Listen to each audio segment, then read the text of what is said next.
In San Jose, California, stands one of the largest and bizarre private residences in the United States, known as the Winchester Mystery House. There are a lot of architectural oddities that remain a mystery as to why they're here. There is a house sitting in San Jose, California, that has been confusing people for well over 100 years. Not because it is haunted, not because a grieving widow lost her mind inside it and started building walls to trap the dead, but because the real story of this house, the true and documented story, is so much more interesting than the ghost legend that replaced it, and that real story was buried so thoroughly and so deliberately that it took over a century for researchers to start digging it back out.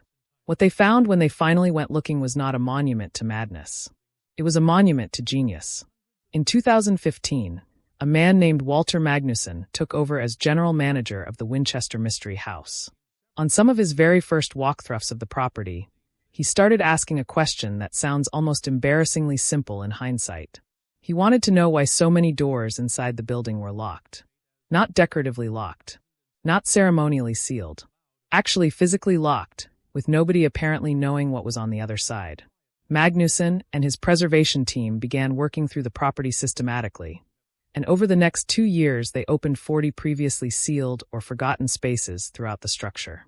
Behind those doors were rooms with wallpaper still blazing with color after a century of isolation, stained glass windows installed at heights and angles that had never been explained to any visitor, and balconies that had never appeared in any tour guide's script.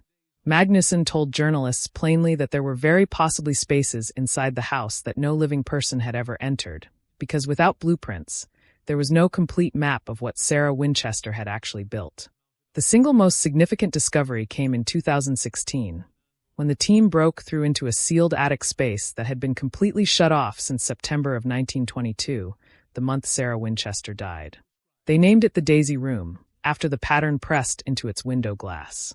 Inside they found a pump organ, a Victorian sofa, a sewing machine, a dress form, and several paintings, all arranged with the quiet, settled order of a room that someone had simply stepped out of and planned to return to. The room had been sealed for 93 years. That discovery pushed the official confirmed room count of the house to 161. And it forced a question that the ghost mythology had been successfully suppressing for over a century. If Sarah Winchester was building randomly, irrationally, driven by fear and confusion and supernatural instruction, then why did every single sealed room contain evidence of deliberate, careful, purposeful design? Why was there not one room in this house that looked like chaos? Why did every hidden space look like a decision? To understand the answer to that question, you have to go back and understand who Sarah Winchester actually was, because the biographical record that historians have been able to reconstruct is almost the exact opposite of the tourist industry's version of her. Sarah Lockwood Pardee was born on June 4, 1839, in New Haven, Connecticut. Her father Leonard held regular salons with abolitionists, suffragists, and freethinkers at a time when those positions were genuinely dangerous to hold publicly. Sarah grew up in an environment where independent thought was not just permitted, but practiced at the dinner table. By the time she was 12 years old, she was fluent in Latin, French, Spanish, and Italian. She studied mathematics, science, and literature at an institution directly affiliated with Yale College during an era when American universities were formally closed to women. A contemporary named Merle H. Gray wrote about her in terms that historians have largely failed to amplify. He described her as a musician with a genuine gift for composition, a remarkable businesswoman, a French scholar, a philanthropist whose charitable work alone would have made her nationally notable, and in his exact framing, a full-fledged architect familiar with the building practices of multiple countries. That last phrase matters more than almost anything else in this story. She married William Wirt Winchester on September 30, 1862. William was the heir to Oliver Winchester's firearms manufacturing company, and the Winchester repeating rifle had already become one of the most commercially powerful weapons in American history. The wealth connected to that fortune would shape the rest of Sarah's life in ways she neither sought nor invited. The tragedies that followed were documented and real. Their daughter Annie was born on June 15, 1866, and died 6 weeks later from a severe nutritional deficiency. Sarah never had another child. Her mother died in May of 1880. Her father-in-law Oliver died in December of the same year. And on March 7, 1881, William himself died from tuberculosis at the age of 43. In approximately 3 years, Sarah lost her mother, her father-in-law, her husband, and her only child. She was 41 years old. She was grieving. And she was, according to every primary document that historian Mary Jo Ignafo was able to locate during nearly 2 decades of research, still completely in possession of her faculties. To understand the answer to that question, you have to go back and understand who Sarah Winchester actually was, because the biographical record that historians have been able to reconstruct is almost the exact opposite of the tourist industry's version of her. Sarah Lockwood Pardee was born on June 4, 1839, in New Haven, Connecticut. Her father Leonard held regular salons with abolitionists, suffragists, and freethinkers at a time when those positions were genuinely dangerous to hold publicly. Sarah grew up in an environment where independent thought was not just permitted, but practiced at the dinner table. By the time she was 12 years old, she was fluent in Latin, French, Spanish, and Italian.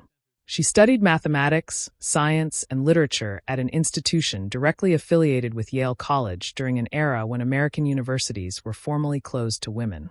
A contemporary named Merle H. Gray wrote about her in terms that historians have largely failed to amplify. He described her as a musician with a genuine gift for composition, a remarkable businesswoman, a French scholar, a philanthropist whose charitable work alone would have made her nationally notable, and in his exact framing, a full-fledged architect familiar with the building practices of multiple countries. That last phrase matters more than almost anything else in this story. She married William Wirt Winchester on September 30, 1862. William was the heir to Oliver Winchester's firearms manufacturing company, and the Winchester repeating rifle had already become one of the most commercially powerful weapons in American history. The wealth connected to that fortune would shape the rest of Sarah's life in ways she neither sought nor invited. The tragedies that followed were documented and real. Their daughter Annie was born on June 15, 1866, and died 6 weeks later from a severe nutritional deficiency. Sarah never had another child. Her mother died in May of 1880. Her father-in-law Oliver died in December of the same year. And on March 7, 1881, William himself died from tuberculosis at the age of 43.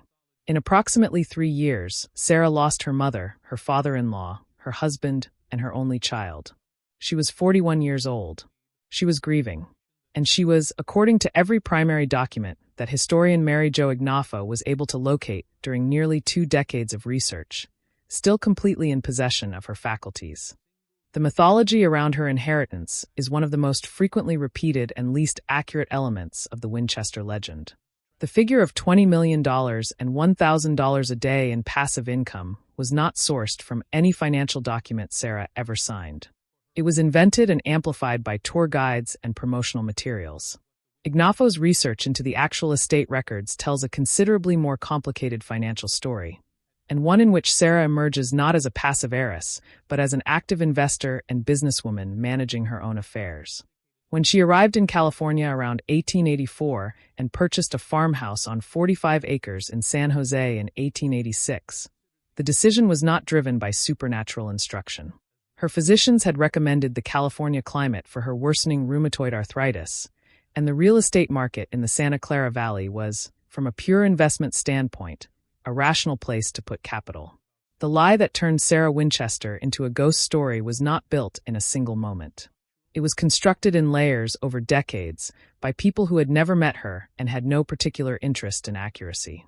The first layer appeared in an 1895 edition of the San Jose Evening News, which published a story describing Sarah as a woman who believed she would die the moment construction on her house stopped, and who therefore kept building in perpetuity to stay alive. This story had no named sources. It was based on no interview with Sarah herself. It was gossip presented in print, and it stuck. The second major layer arrived in 1967, when a writer named Susie Smith published a book called Prominent American Ghosts and introduced a story that had never appeared in any document written before that moment. Smith's book claimed that a Boston medium named Adam Coons had contacted Sarah after William's death and told her she was being haunted by the spirits of everyone killed by Winchester rifles, and that the only way to survive was to move west and build without stopping. This story has been repeated so many times in the decades since that many people today believe it is a documented historical event. Ignafo tracked every available archive in New Haven and Boston and found no evidence that any medium by that name or any close variation of it had ever existed. The story was invented in a ghost book 45 years after Sarah died, and it became the foundation of her public identity. But the most damaging layer of all was constructed by the carnival workers who purchased the property after her death. Sarah died on September 5, 1922. Appraisers evaluated the earthquake-damaged house and considered it essentially worthless as residential real estate. In April of 1923, a roller coaster designer named John Brown and his wife Mamie signed a lease on the property. Mamie Brown became the first tour guide the Winchester Mystery House ever had. The tourist operation opened on June 30, 1923. Over 10,000 visitors arrived that first weekend.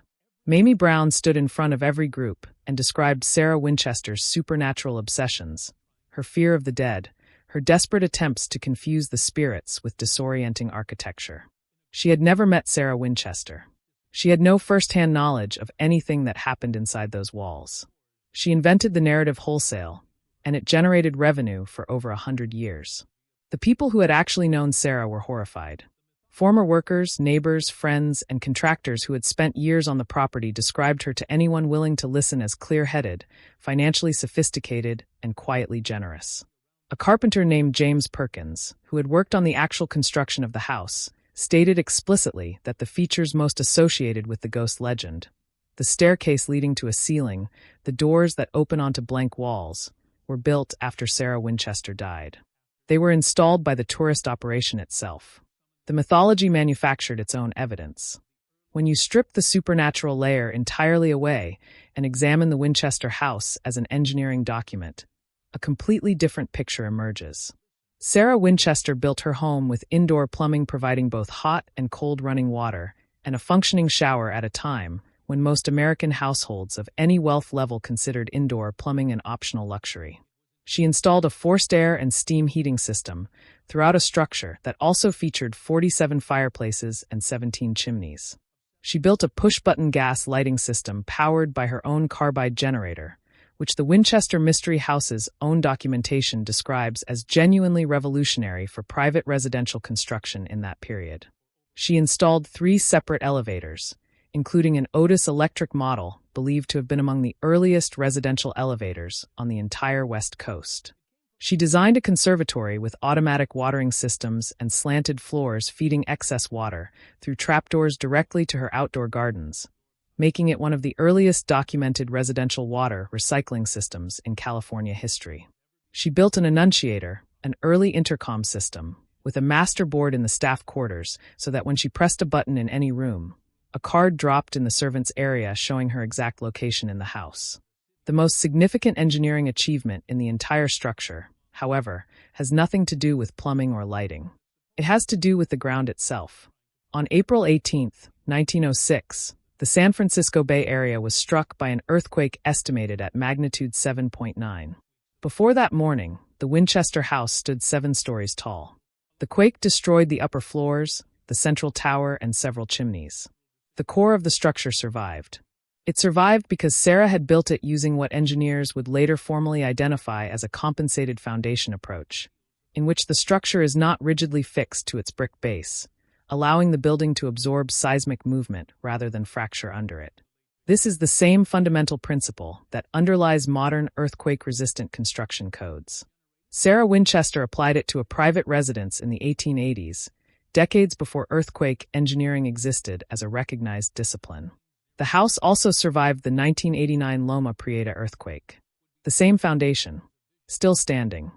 The room that has generated more mythology than any other space in the building is the small blue-walled chamber that tour guides have called the seance room for over a century.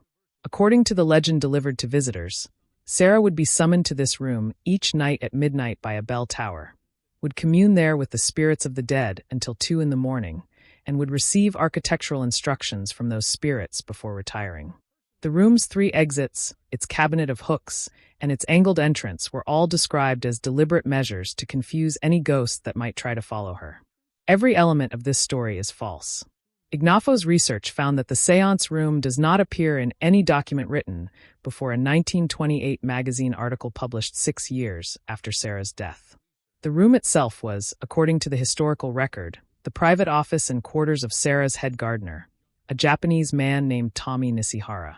Local historian Ralph Rambo documented the room being used at various times as sleeping quarters for the foreman, the chauffeur, and the head gardener and his wife. The 13 hooks mounted in the seance room's cabinet, described to visitors as a symbol of Sarah's occult obsessions, Ignafo confirmed in a 2013 interview that they were installed approximately 5 years before that conversation, meaning around 2008, nearly 90 years after Sarah died. The tourist operation added them. The bell tower rang to call construction workers to their shifts and to serve as a fire alarm. The multiple exits were a standard Victorian domestic feature, designed to allow servants to move through spaces without disturbing the household's occupants. What Sarah Winchester's safe actually contained, when it was finally opened after her death, was this: a lock of hair from Annie, the daughter who died after 6 weeks of life. Baby shoes that had never worn through. A lock of her husband William's hair. Their death certificates. That was the sum of it. The woman described for a century as consumed by supernatural guilt kept in her locked safe nothing except proof that she had loved people and lost them. The philanthropic record that the ghost mythology almost completely erased is remarkable in its scope. In November of 1909, Sarah wrote to the General Hospital Society of Connecticut announcing her intention to fund a memorial to William. The following month, she sent a check for $300,000.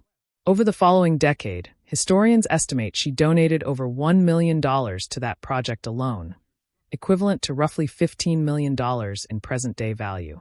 The hospital she funded opened on April 4, 1918, in West Haven, Connecticut, dedicated entirely to the treatment of tuberculosis, the disease that had killed her husband.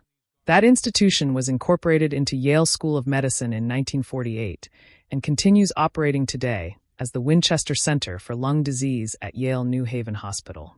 Yale Medicine's own historical documentation credits its founding directly to Sarah Winchester's bequest. She was also among the first major donors to the Sempervirens Club, the organization that initiated what became the Save the Redwoods campaign in California. She donated to San Jose's relief efforts after the 1906 earthquake struck her own community. She employed workers from American, Dutch, Italian, Irish, Chinese, and Japanese backgrounds and paid them $3 per day at a time when the standard construction labor wage was $1. She purchased homes for longtime employees. Several workers named their children after her. San Jose State historian Bruce Spoon, who in 1951 completed a master's thesis on Sarah Winchester based on interviews with people who had actually worked on the construction, concluded that her motivations for continuous building were two. She genuinely loved architecture as a creative discipline, and she wanted to provide sustained employment and income to workers during the prolonged economic downturns of the late Victorian and Edwardian eras. A Mill Valley newspaper editorial published shortly after her death in 1922 described her simply as a quiet woman who went quietly out of life, leaving a fortune designated entirely for philanthropy. The academic reassessment that has been building for the past 15 years is now unambiguous in its conclusions. Christine R. Junker, publishing in the peer-reviewed journal Home Cultures in 2015, argued that the mythology surrounding the Winchester house reveals deep anxieties about class, gender, and domesticity and actively obscures what is genuinely interesting about the architectural project itself. The University of Wyoming Firearms Research Center published a direct reassessment in October 2023, concluding that Sarah's real legacy has been reduced to a ghost story connected to a quirky house, while her actual history is that of a brilliant, charitable woman whose life was defined by tragedy and distorted beyond recognition by gossip. Mary Jo Ignafo, whose biography remains the most exhaustive historical examination of Sarah Winchester ever published, said simply, "She has really had a bum rap. The Winchester Mystery House is still open."